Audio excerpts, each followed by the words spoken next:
السلام علیکم. خوبصورت لفظوں کا سفر، کہانی اعتبار کا رشتہ. کہانی کو سننے سے پہلے چینل کو سبسکرائب، کہانی کو لائک اینڈ شیئر کرنا نہ بھولیں.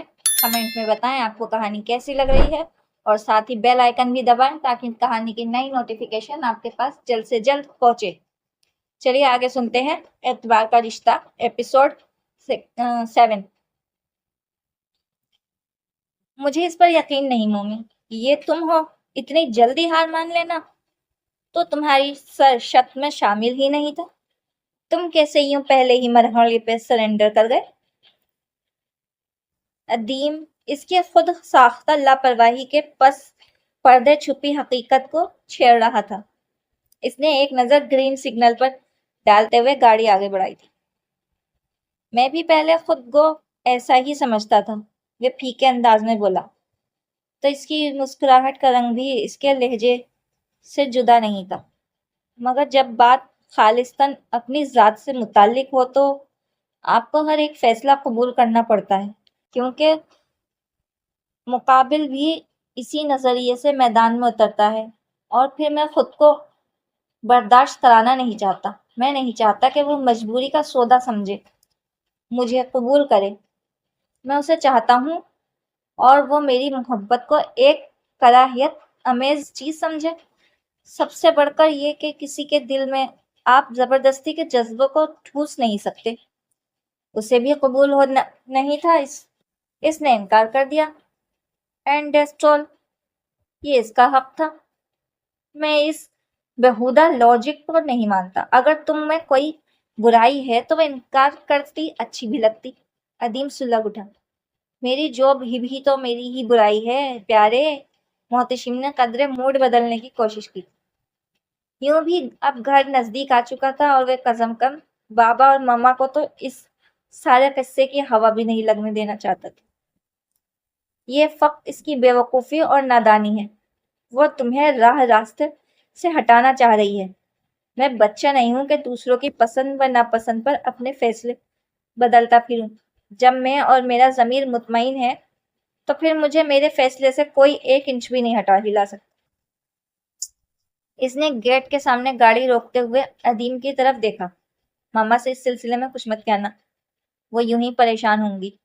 اس کی تنبیہ پر ادیم نے قدرے حیرت سے پوچھا. یعنی ماما کو معلوم نہیں؟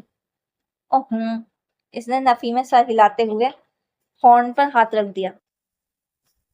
اس دن کے بعد انکل سے بھی ملاقات نہیں ہوئی اور نہ ہی ان میں سے کوئی آیا ہے. اس کی بات سن کر گہری سانس لے کر رہ گیا. گیٹ راہیدہ نے کھولا. پورا 1 گھنٹہ لیٹ ہو تم. یہ اس کی گاڑی رکتے ہی شروع ہو گئی. ادیم ہنستا ہوا باہر نکلا تھا. ابھی بھی میں اسے لایا ہوں، ورنہ تو اس کا ارادہ ہی نہیں تھا اٹھنے کا. بس تمہیں تو موقع ملنا چاہیے بی جمال لوگ کا کردار ادا کرنے کا، محتشم چڑھ کر بولا. رابدہ مسکراتے ہوئے ادیم کے سر پر ہاتھ پھیرنے لگی. اندر ہارون بھائی، اماں جی اور بینا آئی تھی. انہوں نے چلتے چلتے اطلاع دی تو وہ قدرے ٹھٹکا. ادیم کھنکھارا تھا. وہ کیا کرنے آئے ہیں؟ کوئی کسی کے گھر کیوں آتا ہے؟ انہوں نے اسے گھورتے ہوئے برآمدے کا دروازہ کھولا. ایک تو مجال ہے جو مما کبھی ٹھیک سے جواب دے جائے. وہ تل ملایا تھا. پھر یونیفارم بدلنے کے تکلف کیے بغیر وہ رابدہ کے پیچھے ادیم کو ساتھ لیے ڈرائننگ روم میں چلا آیا. بینا اور ہارون سے مل کر وہ اماں جی کی طرف جھکا تھا. وہ اس کے سر پر ہاتھ پھیرنے لگی. جیتا رہے میرا بچہ، انہوں نے خفیف آواز میں دعا دی. وہ ان کے پاس ہی بیٹھ گیا. اب دل میں ایک کسک تو تھی ہی کہ ارشب نے کیا فیصلہ کیا ہے. میں نے سوچا آپ سے کی بات ہے فون سے بہتر کہ خود چلا جائے. بینا مسکرائی تو راہیدہ نے اس کا ہاتھ تھام کر اپنائیت سے کہا. اس سے زیادہ عزت اور محبت کی بات بھلا اور کیا ہو سکتی ہے؟ مومی، چائے لو نا بیٹا، اور ادیم کو بھی دو. بابا جان نے اس کے سنجیدگی سے چہرے کو بغور دیکھا تھا. جواباً اس نے ادیم کو چائے ڈالنے کا اشارہ کیا. خود وہ یوں ہی اماں جان سے لگا بیٹھا تھا. میں تو منگنی کے حق میں نہیں ہوں. پہلے ہی اتنا انکار کر لیا ہے کہ اس چوچلے کی ضرورت ہی نہیں رہی. آپ بس اتنا کریں کہ سیدھی سیدھی شادی کی تاریخ فائنل کریں.